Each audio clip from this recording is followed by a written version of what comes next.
10편 120편 펴시고요. 10편 120편은 짧죠. 1절부터 7절이고요. 뭐 21편도 짧고 해서 앞으로 주르륵 한참은 짧습니다. 그래서 한 시간에 무조건 한 편씩 나갈 수 있겠습니다. 이렇게 되면 10편 134편까지는 그냥 쫙 나갈 수 있어요. 쫙 나갈 것 같습니다. 아주 좋은 감사한 일이지. 한 시간에 한 편씩 쫙쫙 나가니까 이래도 빨리 끝난다 이 말입니다. 10편 119편을 뛰어넘었기 때문이죠. 10편 119편은 이번 여름 사경회에서 하겠습니다. 따로 빼서 특강으로 22강, 최소 22강, 많으면 한 20 그 이상 하도록 하고요. 어쨌든 10편, 오늘은 120편입니다. 10편, 119편을 제가 뛰어넘었기 때문에 갑자기 확 저기 됐어요. 자, 제목이 단계별 노래입니다. 우리 킹제임스 성경에 열어보시면 뭐 흠정지든 한킹이든 흠정지든 무슨 성경 보죠 상관없어요. 상관없는데 영어로 A Song of Degrees 이렇게 되어 있죠. 그게 뭐냐면 degree가 뭐 정도란 뜻이에요. 악보로 치면 단계, 계단 이게 degrees입니다. 근데 이제 위로 올라가는 노래 이거는 이제 보통 이제 현대분들이 이렇게 썼고요. 킹제임스 성경에서는 이제 단계별 노래 이 말 단계별 노래 이렇게 되어 있습니다. 흠정역에서는 위로 올라가는 노래라고 했는데 제가 이유는 잘 모릅니다. 의미는 물론 그런 뜻이다 이렇게 해석은 할 수 있습니다. 단계별 노래. 오늘 제목이 단계별 노래인데 보시면 알겠지만 20편에 120편도 위로 올라간 노래, 121편도 그렇게 돼 있고 122편도 그렇게, 123편도 124편도 계속 나오는 말이 뭐죠? A Song of Degrees 이렇게 돼 있어요. 그죠? 근데 뒤에 이제 저자를 밝혀다 of David이 뒤에 있는 데가 있고 없는 데가 있고 122편은 뒤에 of David, 124편도 of David 이렇게 이제 다윗이 쓴 시라고 이렇게 저자가 나와 있습니다. 제목은 어쨌든 단계별 노래입니다. 오늘 제목은 단계별 노래. 자, 1절 같이 읽읍시다. 120편 1절. 내가 고통 중에 주께 부르짖었더니 즉 그분께서 내 말을 들으셨도다. 고통 중에 내가 주께 부르짖었으면 또 그분께서 나를 들으셨도다 이 말이에요. 그분께서 나를 들으셨도다. 나를 보셨도다. 나를 지켜보셨다. 나를 he visited me. 그가 나를 방문하셨다. 그는 감찰하셨다 그러죠. 또 반면에 he behold me. 그가 나를 보셨다. 하나 he heard me. 그는 나를 들으셨다. 오늘 고통 중에 내가 주께 부르짖었으면 또 그분께서 나를 들으셨도다. 오늘 단계별 노래인데 기도합시다. 위대하시고 거룩한 주 하나님 감사합니다. 하나님께서 은혜와 복을 주셔서 주의 영을 충만케 해주시옵소서. 사랑아버지 하나님께서 은혜만 안에 베풀어 주시길 간구합니다. 도와주십시오. 전능자 주 하나님 이 시간 말씀을 듣는 모든 혼들을 복 주시고 성령을 충만케 해주시옵소서. 위로부터 기름 부으시 넘치게 해주셔서 저는 오늘의 마음이 새롭게 되게 해주십시오. 생각이 새롭게 되게 해주시고 영이 새롭게 되게 해주시고 아버지 하나님 정말 이 속 사람이 날마다 새롭게 되는 그런 체험을 하는데 특별히 이 시간 더 그런 체험을 할 수 있도록 인도하여 주시길 간구합니다. 아버지는 그래서 말씀이 새롭게 들리기를 간구합니다. 깨달음이 또 더욱더 새롭게 되게 해주시옵소서. 힘을 새롭게 해주시옵소서. 전능자 주 하나님 은혜 베풀어 주십시오. 오랫동안 말씀을 들은 모든 혼들을 기억하시고 아버지는 또 이 시간이 어느 시간보다 은혜롭고 복된 시간이 되도록 도와주십시오. 저희로 하여금 단계별로 아버지는 점점점 성장할 수 있도록 도와주십시오. 주의 승기도합니다. 아멘. 이미 말씀드린 대로 10편 119편은 뛰어넘고 120편을 공부합니다. 10편 119편은 이번 여름에 사경회 특강을 통해서 따로 빼내어서 따로 강의하도록 하겠습니다. 본래 10편 119편 예전부터 이 특강을 할 마음이 있었어요. 10편 19편을 이미 했기 때문에 이제 119편은 빼놨는데 19편을 제가 10몇 강 했거든요. 그러니까 119편은 좀 길어지겠죠. 그래서 제가 그때 엄두가 안 나서 못했는데 어차피 해야 될 강의이기 때문에 따로 빼겠습니다. 그래서 10편 119편은 이번 여름 사경회 때 하도록 하고요. 이제 10편 120편 합니다. 10편 120편은 보면 단계별 노래 이래 됐습니다. 근데 우리 성경은 흠정기는 위로 올라가는 노래 이런 말이 붙었는데 한킹에는 뭐라고 되는지 모르겠습니다. 하여튼 단계별 노래인데 또 이제 약간 단계별 노래 뜻이 잘 안 한다고 생각해서 단계별로 올라가는 노래 이렇게 또 사실 올라가는 집어넣은 그런 또 번역도 있고요. 단계별 노래입니다. 이런 제목이 붙어 있는 10편이 15편이에요. 10편 120편부터 134편까지가 다 이겁니다. 120편부터 134편까지가. 오늘 우리가 보는 120편부터 134편까지 매 시편마다 단계별 노래란 말이 붙어 있습니다. 영어로는 A Song of Degrees 이렇게 되어 있는데 이 말은 직역하면 단계별 노래란 뜻이 되고 음악에서는 음계상의 도 음계상에도 이렇게 이런 뜻입니다. 여기다 degree를 계단으로 보는 사람도 있어요. degree 하면 이제 층계, 계단으로 보는 사람도 있는데 현대 역본들에서는 아예 다 치우라. 그렇게 하지 말고 A Song of Ascent 해가지고 위로 올라가는 노래 이렇게 NIV나 다른 성경 다 이렇게 되어 있습니다. 그래서 근데 킹제임스 성경을 번역했다는 이제 흠정역에서 왜 이렇게 했는지 모르겠습니다. A Song of Ascent 이렇게 해서 그대로 그렇게 번역해서 사용하는데 그 의미의 목적과 출처에 대해서는 다양한 해석이 있습니다. 가장 널리 알려진 해석으로는 예루살렘 성전으로 올라가는 순례자들이 이 산으로 올라가는 길, 예루살렘이 이제 높은 산이에요. 예루살렘으로 올라가는 길 또는 계단을 오르며 불렀다는 노래다 이런 뜻이다. 이 노래들이 성전의 순례자들이 예루살렘으로 올라가며 불렀던 노래, 그래서 이제 A Song of Degree라고 불렀다. 그래서 뭐 위로 올라가는 노래 하면 되지 않느냐. 그래서 제목을 현대분들은 그렇게 붙였습니다. 유대인은 1년에 3번, 유월절과 오순절, 장막절에 예루살렘 성전으로 예배를 드려야 되는데 이때 천하각지에서 예루살렘으로 오면서 노래를 불렀습니다. 예루살렘은 산지인데다 성전은 높은 꼭대기 위치하고 있었기 때문에 순례자들의 노래가 아니었을까 하는 그런 추측에서 이런 해석을 했습니다. 그럼 우리는 이런 애매한 해석보다는 그건 해석이고요. 이 노래들이 믿음과 의와 사랑과 같은 영적으로 더 단계별로 올라가는 신앙적 축으로 봅니다. 이것이 뭐냐? 우리는 단계별로 성장해야 된다는 거예요. 단계별로 성장해야 된다. 이게 뭔 말 같아요? 전에 제가 있었던 교회, 벌써 뭐 20년도 흘린 더 됐지만요. 거의 30년 됐네요. 칙출판사에서 나온 책을 하나 번역했는데 제목이 뭐냐면 지금도 나온지 모르겠네. 제목이 그 책에 그리스도인의 성장 8단계라는 책이었어요. 그리스도인의 성장 8단계, 그 단계 8단계. 구원받으면 뭐가 되는 거죠?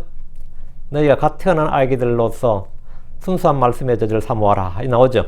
그거 갓 태어난 아기, newborn babe, as a newborn babe. 갓 태어난 아기들로서, 갓 태어난 아이. 이제 구원받은 사람은 누구나 갓 태어난 아이가 됩니다. 주께서 진리의 말씀으로 우리를 낳으셨고 우리는 썩지 않고 영원히 가는 하나님의 말씀으로 태어났습니다. 이때는 순수한 말씀의 저주로 자라나야 됩니다. 무조건 잘 자라라요. 건강하게 태어나서 잘 자라는 게 최고예요. 그때는 뭐 공부 하나도 없고 아무것도 없어요. 그건 잘 자라면 돼. 안 아프고 잘 자라야 돼. 그리고 이제 그렇게 자라나서 뭐가 된 거죠? 이제 목도가 누고 걷기도 하고 기고 뭐 가다가 앉기도 하고 서기도 하고 하죠. 그러다 이제 갓 태어난 아이가 어린아이가 되는 거죠. 어린아이가, 그럼 한 단계 성장한 겁니다. 어린아이가 된다면. 이때는, 어린아이 때는 이제 모든 걸 배우는데 특히 뭘 배우냐면 말을 배웁니다. 이때 말을 배워야 돼, 말을 배웁니다. 모든 걸 그리고 맨날 뭐 묻고 하죠. 말을 배우고, 걷는 걸 배우고, 어린아이들은 성장한 어른들을 모델로 그대로 다 따라합니다. 그리고 나서 이제 어린이 빠지는 거죠. 한 단계도 성장한 아이가 된 거죠. 이제 아이가 됐네. 갓 태어난 아이, 어린아이, 아이가 된다면 아이가 됩니다. 그럼 학교 갈 나이가 되는 거죠. 학교에 갈 나이가 되고, 이제 영적으로 마찬가지입니다. 이때는 본격적으로 이때부터 뭘 받아야 교육, 훈련을 받아야 됩니다. 이때부터 본격적으로 교육과 훈련을 받아야 돼요. 주의 말씀을 다루는 연습을 해야 됩니다. 하나님의 말씀을 배워야 되고, 이걸 쓸 줄도 알고, 들을 줄도 알고, 읽을 줄도 알고, 말할 줄도 알아야 돼. 이게 다 배우는 겁니다. 학교에서는 공부만 배우는 게 아닙니다. 규칙을 배우고 친구들과 어울리는 것을 배워야 됩니다.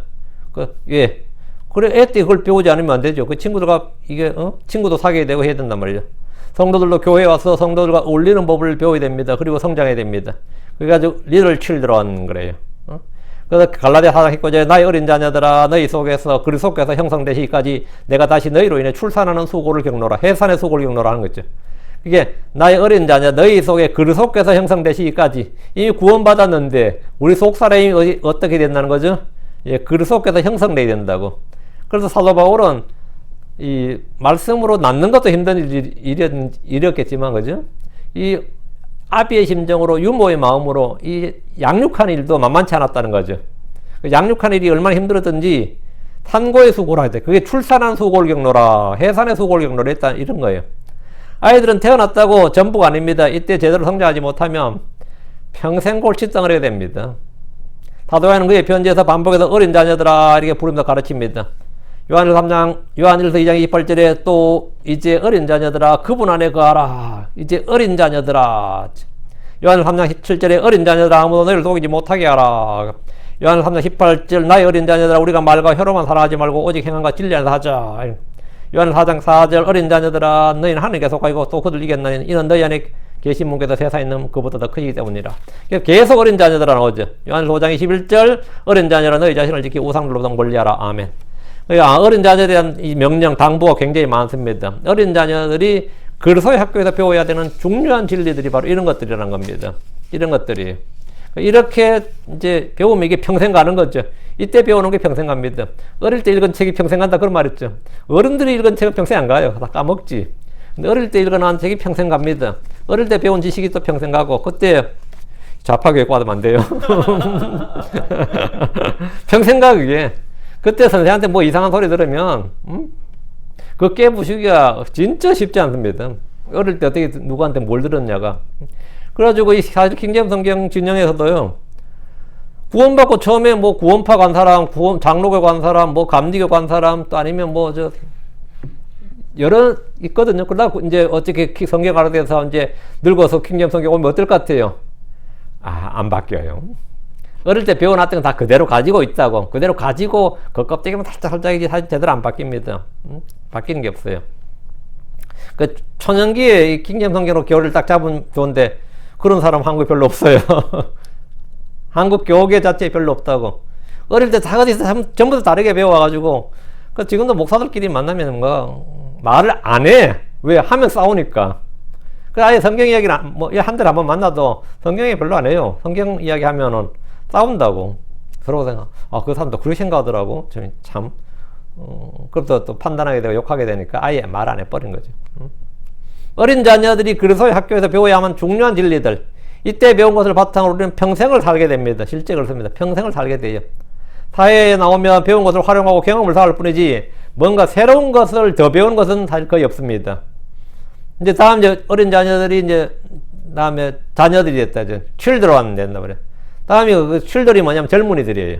영맨 성경 킹 가장 일을 많이 할 수 있는 나이에 가장 일을 많이 할 수 있는 나이.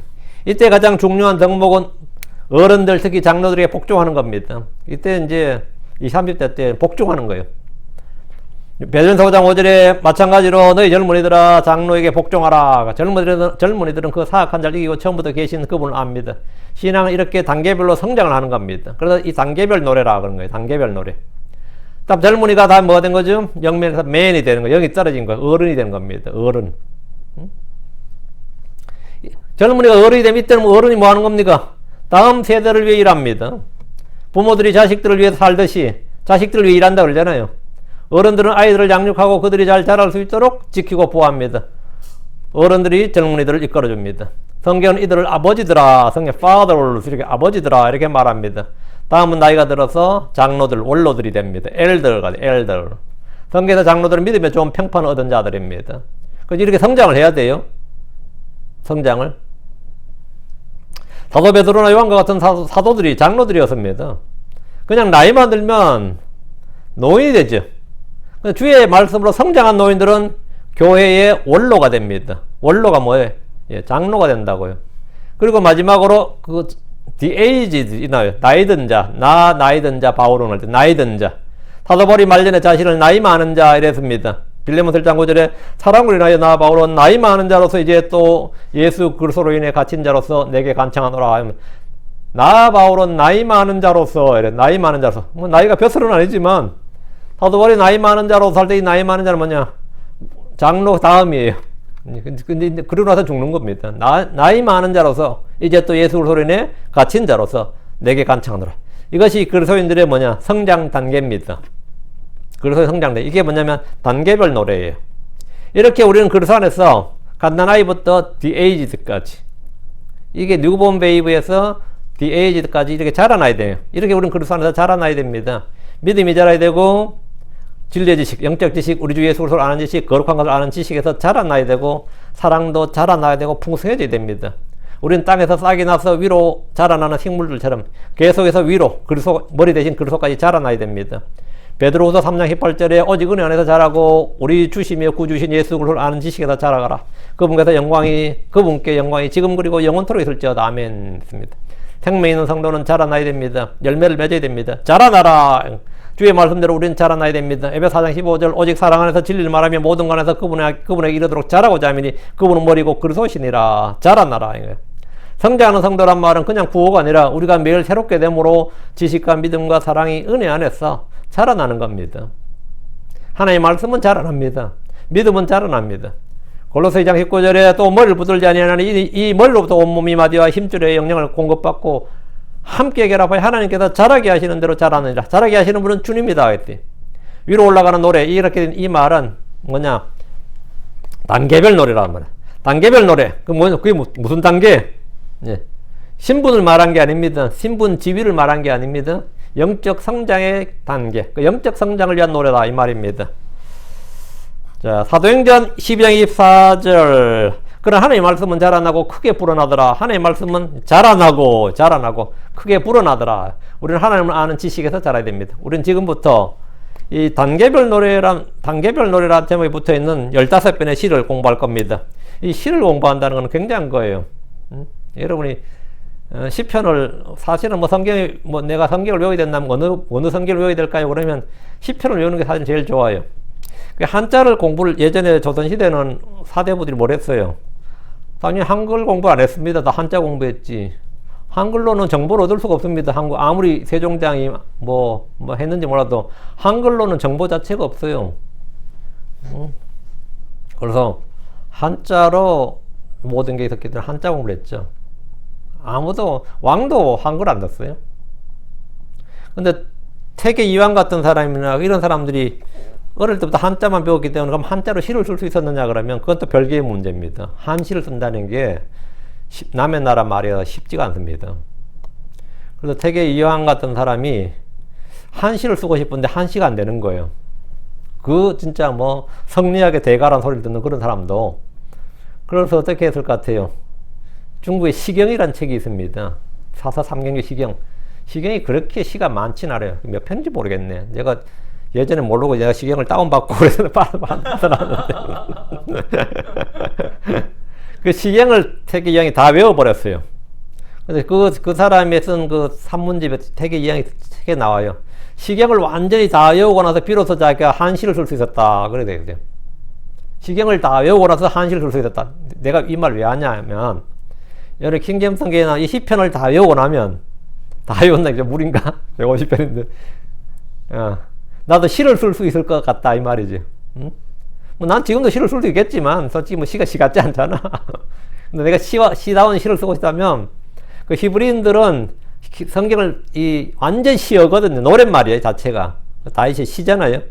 킹제임스 성경도 시거든데 한글로만 번역해 놓으면 이게 시가 시 같지가 않아요. 이게 좀 안타까운 일인데 시가 시 같지 않아서 좀 신데 시가 절대 산문으로 바뀌어버려. 이 번역하는 순간에 뭔가 좀 그게 안타까웠는데 사실 시편을 열심히 공부하라 이 말인데 이 15편의 시를 공부한다 이 말입니다. 지금부터 120편부터 지금부터 134편까지 15편의 시를 공부하는데 이 시를 공부하면서 뭘 한다? 단계별로 성장하는 그런 시간이 되길 바란다 이 말입니다. 크리스천이 된다는 것의 가장 좋은 점은 여러 가지를 공부할 수 있다. 성경 한 권을 공부한다는 건 그냥 성경 한 권을 공부하는 게 아닙니다. 이전 역사를 배우고 다가올 역사 예언을 공부할 수 있다는 것. 그리고 여기서 법을 배울 수 있고요. 무엇보다 법을 배우죠. 또 하나가 뭐냐면 시를 배운다는 겁니다. 문학을 배운다. 진정으로 문학을. 욥기 같은 거 시편, 잠언, 전도서 이건 전부 다 엄청난 거거든. 이 시를 배우면서 이 속에서 지혜와 철학을 배우는 거죠. 크리스천이 되면 자연스럽게 노래도 배웁니다. 기도하는 것도 배웁니다. 이런 것들은 모두 우리의 영적 출생과 성장을 위해서 주어진 것들입니다. 자, 본문 보겠습니다. 1절입니다. 시편 120편 1절이에요. 1절. 나의 고통 중에 내가 주께 부르짖었더니 그분께서 나를 들으셨도다. 나의 고통 중에 in my distress 했죠. 나의 고통 중에 라고 할 때 고통은 이 디스트레스란 것은 고통이 그냥 고난 아니면 페인풀 그런 고통이 아니라 이 고충이라는 거죠. 나의 고통 이거 뭐냐면 가난, 공궁, 고난, 재난, 불행 아주 이런 거 쫙 열거란 많죠. 이게 우리가 물리적으로, 심적으로, 정서적으로 혼이 겪을 수 있는 여러 가지 고민, 걱정을 다 포함하는 게 in my distress예요. 우리는 그냥 스트레스 많이 받는다 그러지만 이게 디스트레스입니다. 이 세상에 살다 보면 우리는 여러 가지 시험과 고난을 겪습니다. 세상에 별별 일이 다 많다고 하지만 대부분 좋은 일들이 아니라 고통을 주는 것들입니다. 어떤 분이 이 청운의 꿈을 품고 러시아로 유학을 갔거든요. 러시아 예술단이, 러시아가 생각보다 여러분이 어떻게 생각할지 몰라도 음악이 많이 발전한 곳입니다. 그리고 예술, 국립, 뭐 발레 이런 것도 많이 발전한데, 근데 한국 사람이 러시아로 유학은 잘 안 가죠. 보통 유럽으로 가는, 미국으로 오지. 근데 그 사람은 뜻이 있어서 러시아로 갔는데 망했지 뭐. 누가 알아줘? 러시아어부터 배워야 되기도 하고 힘들어가지고, 너무 힘드니까 막 힘들다고 징징대니까 그 교수가 시를 하나 줬는데, 그 시가 뭔지 알아요? 이 시를, 짧은 시를 하나 주면서 이걸 공부해서 와라 그러더래요. 러시아어를 썩 능숙하게 못했던 이 친구가 러시아를 이제 배워가지고 그 시를 공부하는데, 그 시가 뭐냐면, 너는 왜 네 인생이 고통이 없어야 한다고 생각하느냐. 그렇게 생각. 너는 왜 네 인생이 고통이 없어야 된다고 생각하느냐. 그게 시의 시작이야. 사람들은 자기 인생이 고통이 없어야 된다고 생각하지. 왜 사람 인생이 고통이 없어야 된다고 생각하는 거야? 그건 자기 희망사항이지. 그런 생각 자체가 이미 삐뚤어진 생각이에요. 사람 고생하려고 태어납니다. 응? 사람 고생하려고 태어난다. 그게 성경 말씀이에요. 그러니까 우리는 전부 다 내가 지금 겪고 있는 생에, 내가 지금 이제 60이 좀 덜 됐으니까 60을 살면 난 40년이 고통스러웠다. 그러면 어때요? 그것도 내 삶의 일부지. 고통스러웠던 기억들은 내 삶에 지우고 싶은지 몰라도 그것은 내 삶의 일부가 아닌 게 아니에요. 그것이 나를 형성해주는, 예, 나에게 합력하여 선을 이루어주는 전부 다 자양분들이고 재료들이라고. 그게 불소식에도 나의 인생을 내 인생, 나의 인격, 나의 운명을 만들어주는 모든 그 재료들이, 세상에 별별 일들이 많다 이거야. 그저 많은 것들은 시험과 고통이에요. 왜? 좋은 일들 아닙니다. 대부분 다 고통이에요. 고난이에요. 이 세상은 악하기 때문입니다. 이 세상은 음란하고 폐역하고 삐뚤어진 세대이기 때문에 당연히 고통과 고난이 많습니다. 크리스천으로서 우리가 이 세상에 동화되지 않고 산다는 것은 고통과 고난의 삶일 수밖에 없습니다. 이스라엘은 주의 백성이란 자부심을 가지고 살았지만 삶은 언제나 고달팠습니다. 주변의 모든 민족들이 그들을 괴롭혔기 때문입니다. 지금 우리도 마찬가지입니다. 나의 고통 중에 이 말 1절에 나의 고통 중에 이 말은 대부분의 크리스천들이 현재 겪는 실상입니다. 유대인들도 이것은 그들의 역사였고 그들의 일상이었습니다. 대환란 때 대환란 크리스천이 있으면 안 되지. 대환란 때 환란 성도들도 이건 일상입니다. 힘들지 않다. 이거는 힘들지 않는 사람, 그런 건 없어요. 내가 뭐 빌 게이츠 아들 딸로 태어났든지, 스티브 잡스의 딸도 있었는데, 스티브 잡스의 딸이 잘 살 것 같아요? 못 살 것 같아요? 잘 살아야지 정살 같죠? 잡스가 내 딸 아니라잖아. 잡스가 내 딸 아니라 그러세요. 물론 나중에 결국 법정까지 가가지고 뭐 딸로 인정했지만, 유산은 받았는지 모르겠네. 응? 그러니까 이게 인생 아무도 모르는 거예요. 응? 한국 이건희 씨 딸, 미국 유학 갔다가 자살했습니다. 자살했다는 말이 창피했던지 교통사고라 그랬어요. 처음에 발표할 때. 근데 교통사고 났는데, 이제 그때 한인들이 그 지역에 교통사고 없었다는 거를 밝힌 거예요. 그래, 할 수 없이 이제 진실이 드러난 거지. 자살이었다는 게. 처음엔 교통사고로 신문에 다 났어요. 교통사고로 죽었다. 교통사고로, 그때 그 시간에 교통사고로 죽은 사람이 없는데 이래 된 거예요. 그래가지고 이제 드러났던 거지. 야, 그런 재벌딸 사랑받는 막내딸이었다잖아. 그런데도 자살하잖아. 사람 일을 아무도 모르는 거지. 남들은 금수저로 태어났다고 안 그래? 솔직히 이거리 쌀이 정도면 금수저 아닌가? 금수저 맞죠. 응? 걔가 갖고 있는 주식만 해도 얼마였는데요. 응? 결국 아버지가 그거 다시 이제 상속받아가지고 딸이 죽으니까 부모가 상속권자가 돼가지고 상속받아서 그 기부하고 그랬었습니다. 근데 엄청났어요. 응? 이 나의 고통주의라는 고통이란 것은 모든 사람들이 사실 겪는 일이에요. 아무도 힘들지 않은 사람 없습니다. 그럼 고통 중에 있는 사람이 어떻게 해야 되느냐 이 말입니다. 주께 부르짖어야 됩니다. 야고보서 5장 13절에 너희 가운데 고난을 받는 자가 있느냐? 그는 기도할지니라. 기도할지니라. 이게 뭐죠? 주께 부르짖었더니 이거잖아요. 기도할지니라. 즐거워하는 자가 있느냐? 그는 시편들로 노래할지니라. 나의 고통 중에 내가 할 수 있는 이런 주께 부르짖는 것, 한마디로 주를 찾고 구하고 부르는 겁니다. 기도하는 일입니다. 이사야 26장 16절에 주여 그들이 고난 중에 주를 찾아 싸우며 주의 징계가 그들 위에 임할 때 그들이 기도를 쏟아부었나이다. 기도를 쏟아부었나이다. 야, 그저께 여기 왔더니 누가 기도를 쏟아붓고 있더라고요. 아, 옆방에서 한 거 건넜어. 무언가 했더니만 한 명이 선창하고 나머지 방언 기도를 하고 있는 거야, 시끄럽게. 아, 진짜 완전 바들이게 됐대요. 그래서 내가 궁금해서 한번 가서 봤지. 문도 열어놨기에. 몇 명 되지도 않는데 얼마나 시끄럽게 하든지.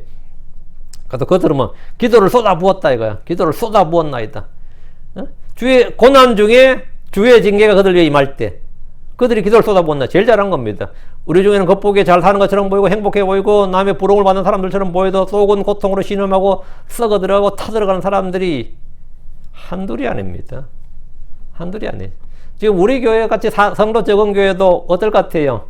어떤 사람 지금 피가 마를 겁니다. 뭐 어떤 사람 진짜 속이 타들어가고 피가 마른 사람들이 없을 것 같아요. 판단할까봐 그냥 표정을 그리 안 드러낸 것밖에 없어요. 가만히 있을 뿐이지. 여러분이 시간 될 때마다 기도 많이 하세요.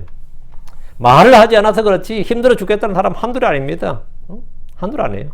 목사들 중에도 장로들 중에도 집사들 중에도 심지어 선교사들 중에도 잠을 못 자서 수면제 처방받는 사람 한둘 아닙니다. 그런 사람 수두룩합니다. 수면제 안 먹고 잠 못 든다는 사람 많아요. 크리스천들에게서 고난이 없는 것이 아니고 의롭고 경건한 성도들에게서 고통이 없는 것이 아닙니다. 다만 그런 고난과 고통을 받아들이고 그걸 대하는 데서 그 고난을 대하는 데서 차이가 나는 겁니다. 고난을 다루는 데서 차이가 나는 거지 고난이 없는 데서 정도의 차이가 있는 게 아니에요. 나의 고통 중에 내가 주께 부르짖었더니 이 시편 기자가 내가 나의 고통 중에 주께 부르짖었다잖아요. 우리 주님도 고통 중에 주님께 부르짖었어요. 주님 우리의 고난을 멸시하지 않으십니다. 시편 22편 24절 이는 그분께서 고난받는 자의 고난을 멸시하지도 혐오하지도 아니하셨으며 또 그분께서 그분의 얼굴을 그로부터 숨기도 아니하셨기 때문이로다. 그러나 그분께 부르짖을 때 그분께서 들으셨도다. 주님은 고난 중에 있는 성도들에게 주께 부르짖으라고 하셨습니다. 주님은 성도들의 고난을 멸시하거나 혐오하지 않으십니다. 그분의 얼굴을 숨기거나 돌리지도 않습니다. 그가 부르짖을 때 그분께서 들으십니다. 시편 34편 6절 17절 이 불쌍한 사람이 부르짖으며 주께서 그를 들으셨으며 또 그의 모든 고난에서 그를 구원하셨도다. 17절 의로운 자들이 부르짖으며 또 주께서 들으시며 또 그들의 모든 고난들에서 구출하는도다. 고난 중에 있는 성도들의 부르짖음에 대한 주님의 응답이 구원이고 구출입니다. 시편 50편 15절 그리고 고난의 날에 나를 부르라 내가 너를 구출할 것이요 내가 나를 영화롭게 하리라 하십니다. 시편 86편 7절 내 고난의 날에 내가 주를 부르리라 이는 주께서 내게 응답하실 것이기 때문이라. 왜 주를 부른다는 거예요? 이는 주께서 내게 응답하실 것이기 때문이다. 그에 대한 소망과 확신이 있기 때문에 부르는 거예요.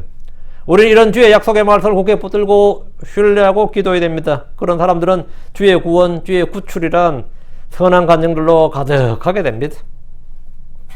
자, 2절입니다. 내 혼을 오 주여 거짓말한 입술로부터 그리고 속이는 혀로부터 구출하소서. 거짓말한 입술로부터 속이는 혀로부터. 야, 크리스찬들이 많이 겪는 일 중에 하나가 이거죠. 누명 쓰는 일. 개역 성경을 보면 너 괴사한 혀요 이렇게 되어 있는데 괴사한 혀요. 옛날 한자 세대 사람들에게는 뭐 that's okay, no problem, 괴사한 혀요. 뜻이 막 확 닿습니까? 속이는 혀요 이 말입니다. 속이는 혀요. 쉬운 한글이 아닌 어려운 한자를 쓰는 것은 현대권 특징들 중에 하나입니다. 많이들이 KJV, 킹제임스 성경이 고어다, 아케이크 월드다, 어렵다고 하는데 이런 거짓말입니다. 킹제임스 월드는 엘리자베스 잉글리시라 그래가지고 라틴어를 기반으로 한 그런 언어를 쓴 게 아니라 가장 서민적인 언어를 썼습니다. 가장 쉬운 단어를 사용해서 분명한 의미를 전달합니다. 반면 현대권으로 훨씬 어려운 단어를 사용합니다. 시편 기자는 내 혼을 오 주여 거짓말의 필로부터 그리고 속이는 혀로부터 구출하소서 했습니다. 이번에 한국에 뭐 근본역도 있고 표준 킹제임스 성경도 있는데 어휘들이 어려워졌어요. 상당히 한자를 많이 쓴 거야. 근데 굳이 한자를 안 써도 되는데 한자를 썼더라고.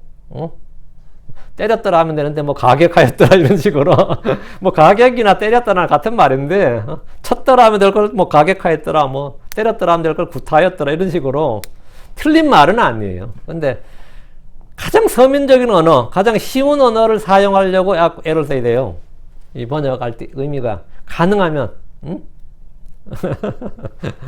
가능하면, 예, 물론 가능 안 하면, 한자도 권위가 있고 좋긴 한데, 너무 많더라고요, 의외로. 그러니까 별로 어울리지 않는 한자를 막 써가지고, 툭툭 튀더라고요.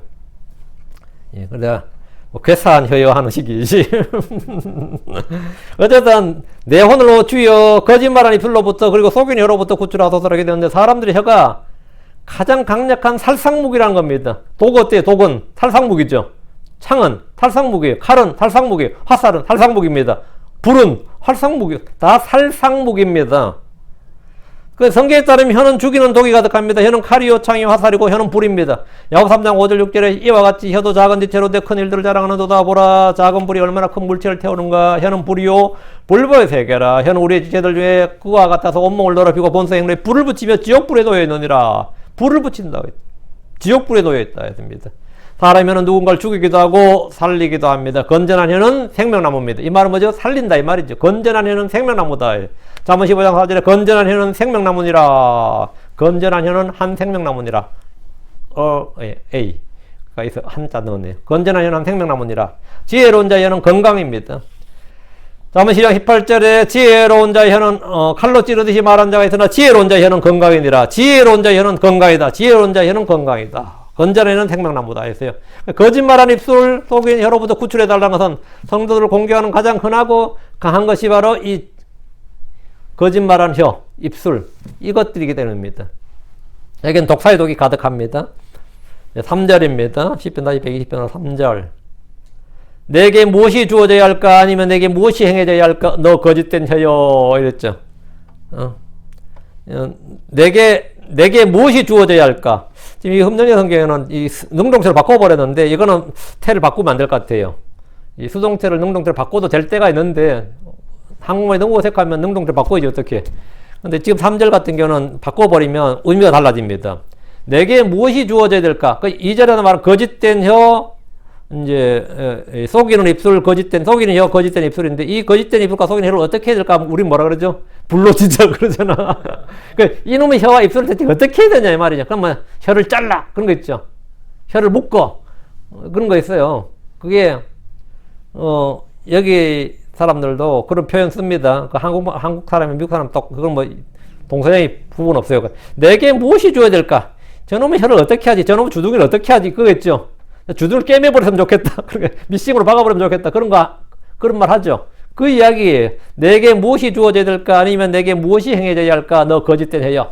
이 거짓된, 저 거짓말의 혀를 어떻게 하면 좋을까? 저놈은 거짓된 잘라버렸으면 좋겠네요. 불로 지져버렸으면 좋겠네요. 깨매버렸으면 좋겠네요. 뭐 이런 말이에요. 우리 몸의 많은 지체들 중에 가장 많이 죄를 짓는 지체가 뭐냐? 뭐 같아요? 단연 입이고 혀입니다. 손으로 죄를 짓고 발로 죄를 짓는 경우도 있고 눈으로 죄를 짓기도 하지만 압도적으로 죄를 많이 짓는 지체는 뭡니까? 입입니다. 입. 속이는 혀, 거짓말 입술은 많은 사람들을 망하게 하고 죽이기도 합니다. 사기꾼들의 혀에 속아서 전 재산을 날린 사람들의 이야기는 너무나 많습니다. 속아서 자신이 팔린 사람들도 있습니다. 속아서 자신이 팔린 사람도 있어요. 속아서 범죄자, 범법자가 된 사람도 있고 속아서 결혼한 사람도 있습니다. 속아서 결혼했다. 난 엄청 많이 들었어요. 속아서 하긴 뭐 여자들이 속아서 결혼 안 했다는 별로 없지 하기는. 당신한테 속아서 결혼했다 그러면 속은 건 나다 그러고 싸우지 또. 하여튼 뭐 속았어. 예. 응? 속아서 이단 종교에 빠진 사람들 부지기수입니다. 지금도 속아서 이단 종교에 빠진 사람 하나님 아버지 어머니 하는 그런 것도 있고 차라리 말을 못하면 이런 죄는 짓지 않을 겁니다. 속이는 혀 거짓말하는 입술에 대해서 성경 지금 뭐라냐 내게 무엇이 주어져야 될까 이럽니다. 무엇이 주어져야 되죠? 조선시대에는 산 사람들이 혀를 자르는 무시무시한 형벌이 있으니까 그걸 단설형이라고 합니다. 자를 단자에 설이 뭐죠? 혀설자에 단설형. 무슨 말이죠? 혀를 자르는 형벌이 있었습니다. 거짓말에 당한 사람들은 자신에게 피해를 입힌 자들이 자신은 그런 거짓말을 못하도록 혀를 잘라달라, 혀를 뽑아달라고 합니다. 불로 혀를 찢은다는 표현도 있습니다. 고대 형벌 중에는 죄를 지은 몸의 지체에게 어떻게 했는지 다양한 기록이 있습니다. 야, 끔찍한데 이것 좀 자료를 찾아봤는데 그 중에 혀로 죄를 짓는 자에게 내리는 벌이 단설형 또는 발설형, 혀뽑기예요. 단설형을 이제 한국말로 또 다른 표현은 괄형이라는 괄형, 혀 자르기, 괄형이라 부르기도 합니다. 그러니까 이런 형벌이 있었다고요. 시편 기자는 내게 무엇이 주어져야 할까? 아니면 내게 무엇이 행해져야 될까? 했는데 불의 도구로 사용되는 우리의 몸은 죽임을 당해야 됩니다. 마태복음 18장 8절 9절에 그런즉 만일 내 손이나 내 발이 너를 실족해 하거든 그것들을 찍어내버리라. 다리 저는 자나 불구자가 된 생명에 들어가는 것이 두 손과 두 발을 가지고 영존하는 불 속에 던져지는 것보다 내게 더 나으리라. 또 만일 내 눈이 너를 실족하게 하거든 그것을 뽑아서 내게 내버리라. 내가 한 눈으로 생명에 들어가는 것이 두 눈을 가지고 지옥불 속에 던져지는 것보다 내게 더 나으니라.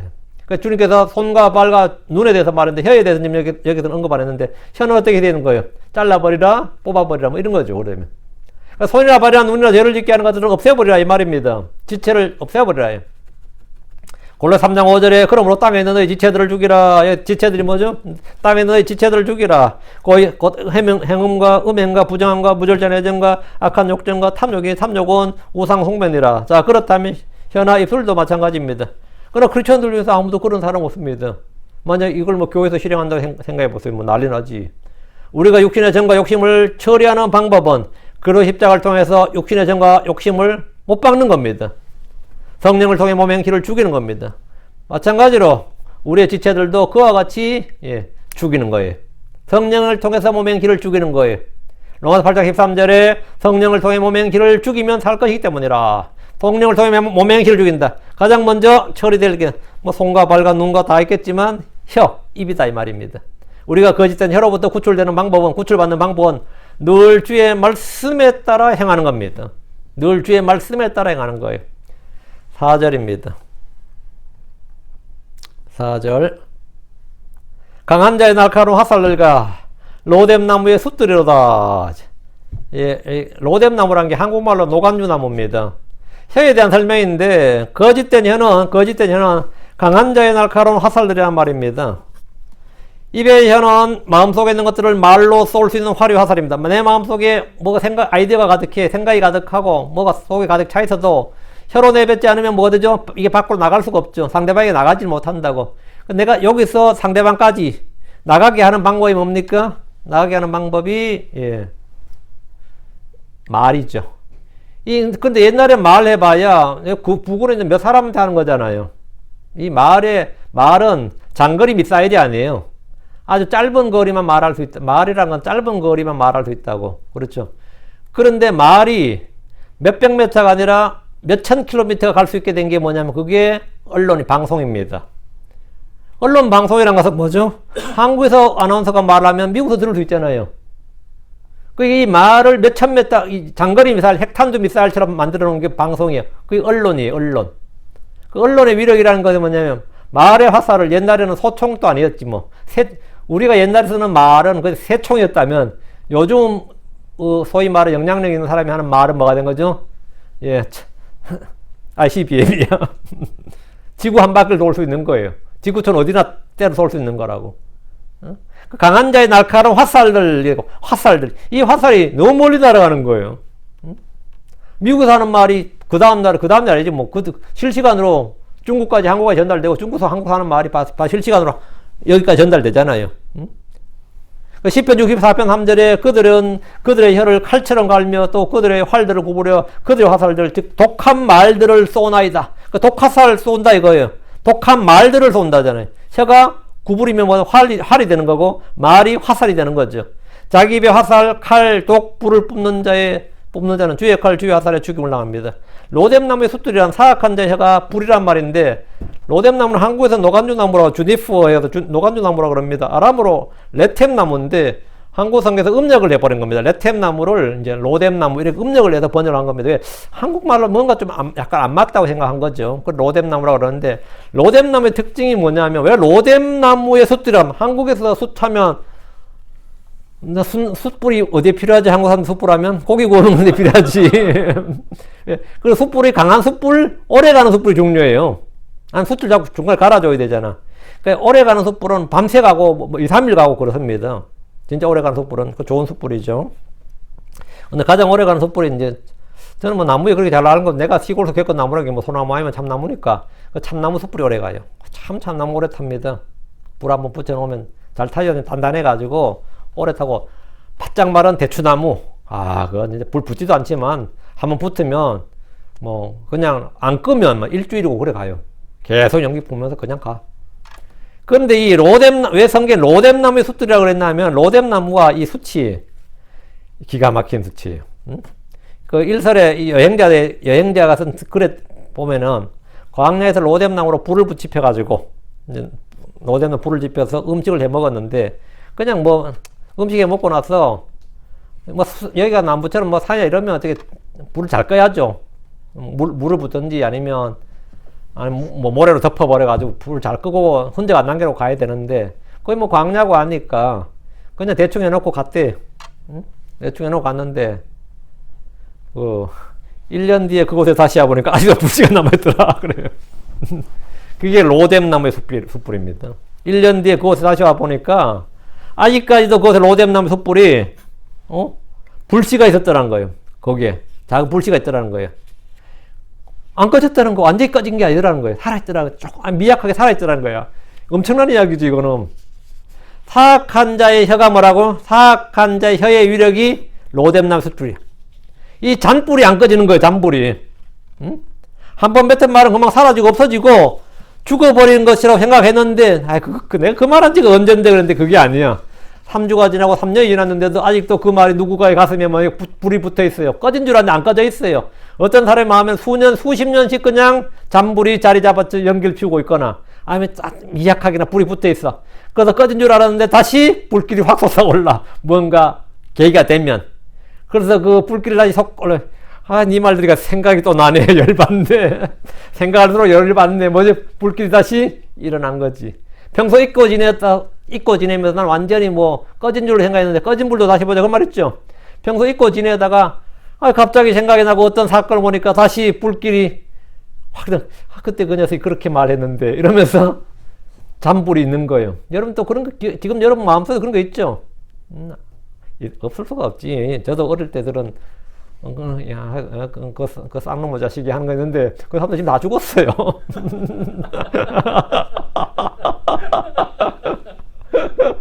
이거 목사가 좀 거룩해지는데. 윤 목사님 거룩하고 거리가 좀 먼 것 같아. 하여튼 그래. 저는 지금도 그거 기억나요. 난 초등학교 선생님들 다 기억나. 왜 기억나? 나한테 잘해줘서 내가 기억하는 거 아니에요? 그 쌍놈 선생들 진짜. 진짜 시골 그 당시 선생들은 뭐 부모의 권위를 능가하잖아요. 군사부 일처 중에 사가 최고야, 한국은. 응? 왜 가난하고 없는 집에 뭐 코올리게 참 뭐 남의 집 옷 빌려 입고 오는 그런 뭐 이 흑수저 애들은 선생들 보면 알잖아요. 걔는 선생들은 무시당해요. 맨날 출석부로 대가리 두드려 맞고 말이죠. 선생들 선생들 홀이 있잖아. 주의 홀이 아니라 세트가 있거든요. 주의봉 있다고. 그럼 맨날 그냥 두들겨 맞고 하는데, 그게 한국 가정폭력의 문제가 아니라 학교폭력의 문제예요. 학교폭력의 최대 가해자가 누구예요? 교사야. 지금 학교폭력 이야기하는 건 나 되게 웃겼는데, 학교폭력 최대 가해자는 언제나 교사였습니다. 특히 뭐 중고등학교 체육교사, 뭐 교령교사들은 공개폭력 허용증을 받은 사람들이야. 뭐 학생가장이라는 사람은 뭐 애 두들겨 펴도 된다는 말, 마치 얼마나 세게 폈느냐가 자랑인 사람도 있었고요. 애가 뭐 두들겨 맞아서 다리가 절더라, 뭐 이게 자랑이야, 훈장이야. 그런 사람도 있었고, 저희 학교에서도 애가 한 명 맞아가지고 얼마나 세게 맞았는지요. 아버지가 경운기에 싣고 갔어요, 애를. 아버지가 와가지고, 근데 아버지가 선생한테 따지지를 못하고 잘 때렸습니다, 이러고 있어요. 황당하죠. 응? 근데 제가 그런 선생을 생각하면 열받지. 근데 저 그런 일이 뭐 여러분 뭐 선생들 먹는 게 아니죠. 여러분 인생에서 그 사람도 그래도 뭐 다른 건 없잖아요. 그러려니 하지만 평소 잊고 지내다가 갑자기 생각이 나면 다시 불길이 확 솟아오르는 거야. 로뎀나무 숯불이랑 꺼지지 않는 불씨의 잔화를 말하는 것인데, 말의 불씨라는 게 얼마나 크고 강한지를 보여주는 겁니다.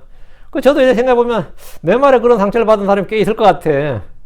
그러니까 어느 날 갑자기 내 이야기 나오면 인터넷에 그렇게 내용하는 놈들이 나타나거든. 근데 내가 이 인간 알지도 못하는데 왜 내용하지 싶거든요. 나는 그 사람 알지도 못한 내용, 근데 아마 제 페이북이나 아니면 제 홈페이지나 어디에 뭐 질문 같은 거 썼다가 나한테 욕 먹었거나 쫑을 먹었거나 하는 사람들 중에서 아마 그런 사람이 있을 거예요. 그래서 한이 맺혀가지고 10년, 20년 지나도 뭐. 저는 호주의 어떤 인간이, 난 호주의 그 인간 알지도 못해요. 이야, 뭐 엄청나게 막, 그 사람 홈페이지 내용이 누구만, 호주의 어떤 인간을 보니까. 너 이 사람 대체 누굴까? 입어가지고 누군가. 엄청나게 막, 욕을 막 엄청 해놨더라고. 그리고 저는 내가 그 사람 욕 안 해요. 이 사람은 나한테 상처를 받았나 이런 생각을 하지. 내가 요즘 많이 조심하지. 이 말이라는 게 그렇다 이 말입니다. 내가 항상 받기도 하지만 주기도 하거든요. 내가 항상 은혜를 끼치는 말을 하고 덕을 세우는 말을 하도록 해야 된다 이거예요. 그런 게 저는 전에 있었다면 주님께 자백하고 회개해야죠. 5절 내가 메섹에 머물며 내가 계달의 장막들에 거하는 것이 내게 화로다. 메섹과 두 발 이건 많이 들어보셨죠? 짝으로 나오죠. 메섹과 두 발은 성경에서 함께 언급되는 경우가 많아요. 창세기 10장 2절에 보면 이들은 야벳의 아들로 나옵니다.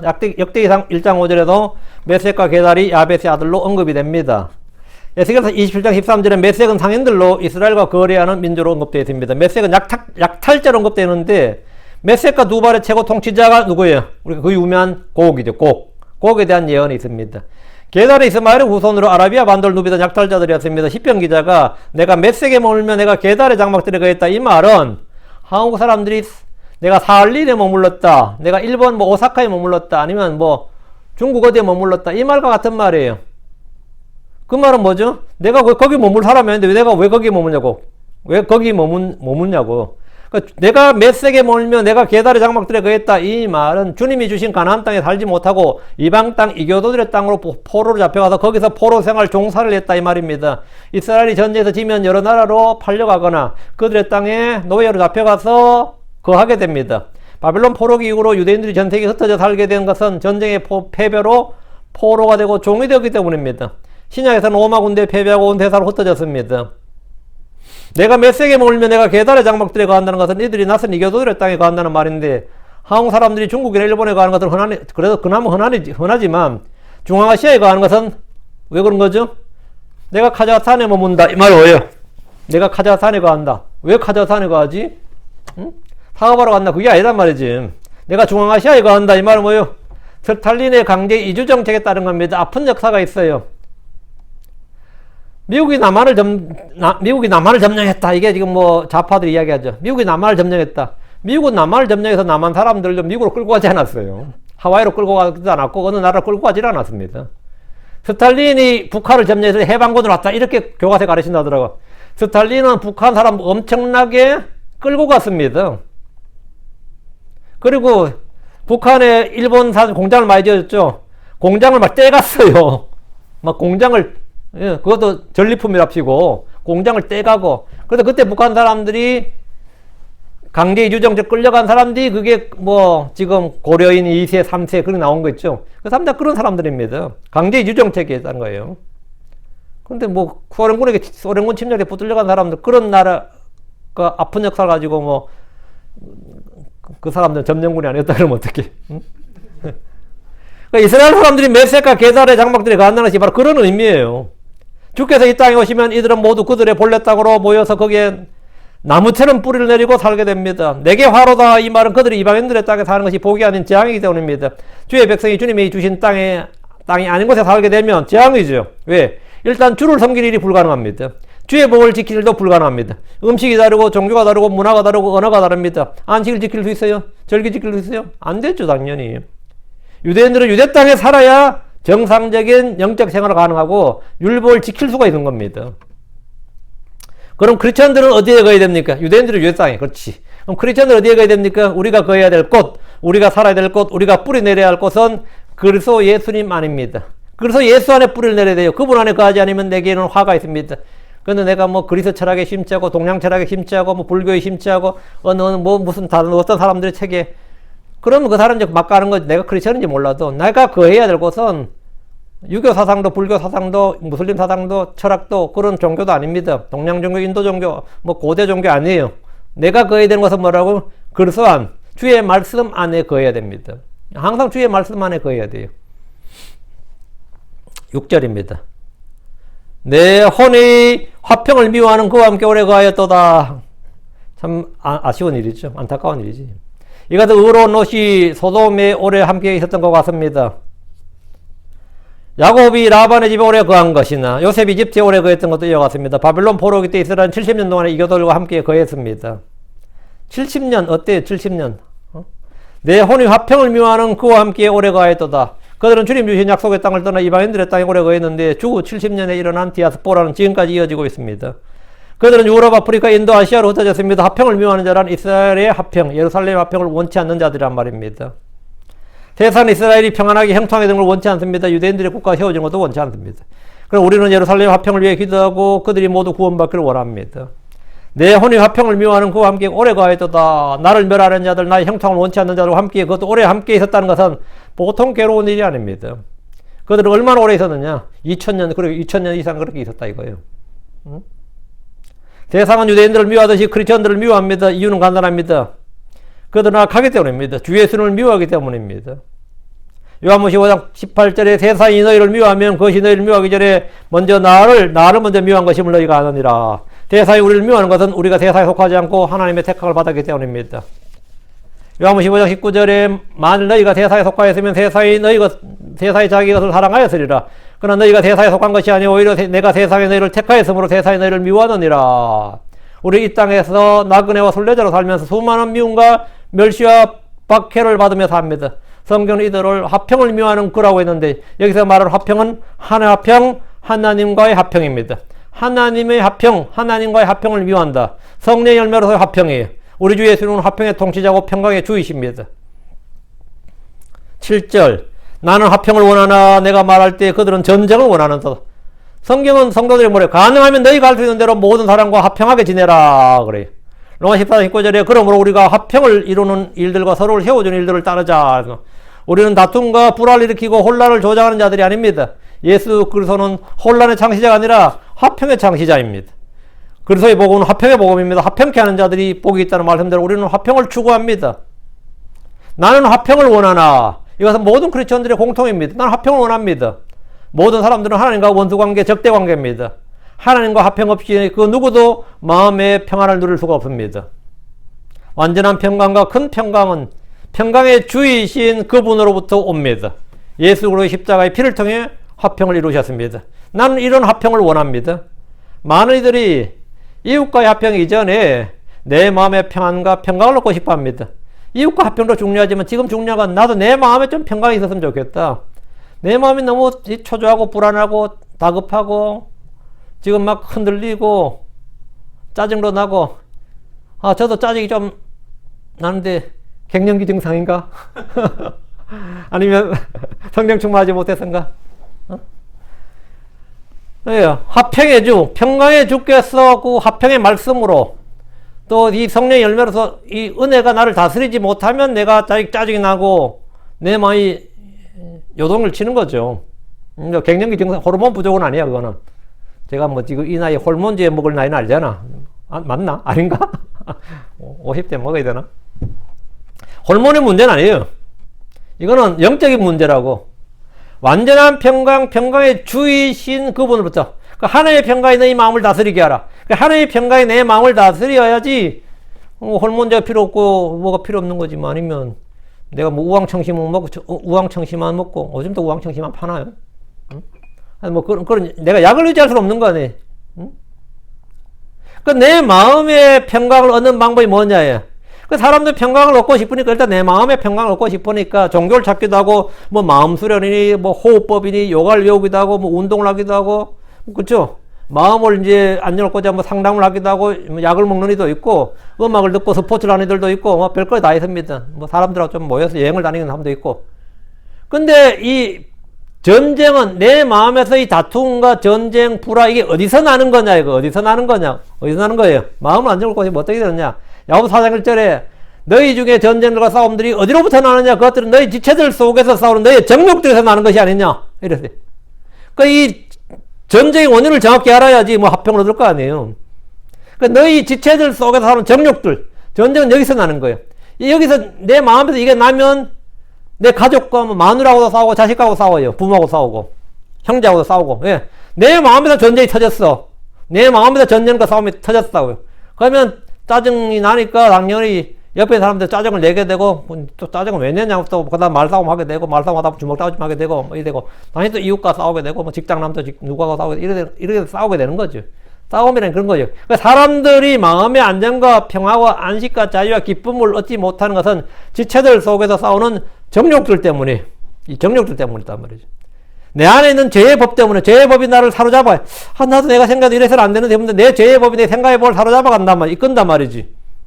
그 나는 화평을 원하거나 내가 말할 때, 내가 화평을 원한다, 내가 말할 때, 그들은 전쟁을 원한다는 것은 이게 뭐냐 이거예요. 그건 세상의 악함을 보여주는 거죠. 우리가 진리를 말해도 그들은 대적하기를 원합니다. 싸우자 그래요. 우리가 하나님이신 예수 그리스도를 말해보십시오. 대부분의 사람들은 싸우자고 덤벼듭니다. 당연하죠. 성령과 육신은 서로 대적하기 때문에 그렇습니다. 그러나 나는 화평을 원하나, 나는 평강의 주, 화평의 주, 화평의 복음, 이런 걸 나가 큰 평안을 이야기하는데 그들은 뭐라? 전쟁을 원한단 말이죠. 그렇다고 내가 이 진리를 양보할 수는 없는 거예요. 타협할 수도 없고. 그러니까 싸우면 더 크게 나지. 그럼 싸우면 또 나는 일방적으로 물리적으로 내가 당하죠. 크리스천들이 항상 크리스천들의 팔이 목숨이지 뭐. 그렇지만 물리적으로 내가 그냥 수그리고 지고 하지만 내 속에서는 영적으로 언제나 승리자가, 정복자가 되게 됩니다. 이기는 자가 돼서 저놈 저래도 전혀 수긍하지 않는다. 우리는 언제나 이기는 자가 되어야 돼요. 오케이. 오늘 시편 120편에서 이제 단계별 노래였는데, 단계별 노래는 시편 120편 이것만 1절만이 아니고 한 편이 아니라 134편까지 이어진다 그랬죠. 계속해서 이 말씀들을 통해서 우리가 좀 영적인 성장을 이룹시다. 영적인 단계별 성장으로 계속 갓난아이나 어린아이처럼 머물지 말고, 젊은이가 되고 어른이 되고, father 아버지가 되고 장로가 되고 이렇게 영적 성장을 계속 이룰 수 있는 그런 성도들이 되길 바랍니다. 그래서 우리가 더욱더 새롭고 새롭게 또 마음이 새롭게 목사님도 새롭게 되고 자라납시다. 기도합시다. 오늘 기도합시다.